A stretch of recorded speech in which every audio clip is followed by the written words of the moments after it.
I find this particular corner of the Oak Quarter particularly interesting with its it is a beehive of human activity, colors, aromas,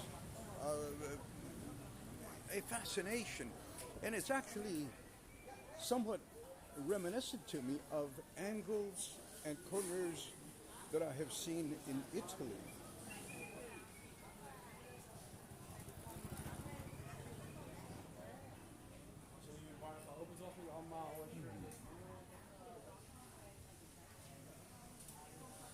Hanoi is a continuous fascination.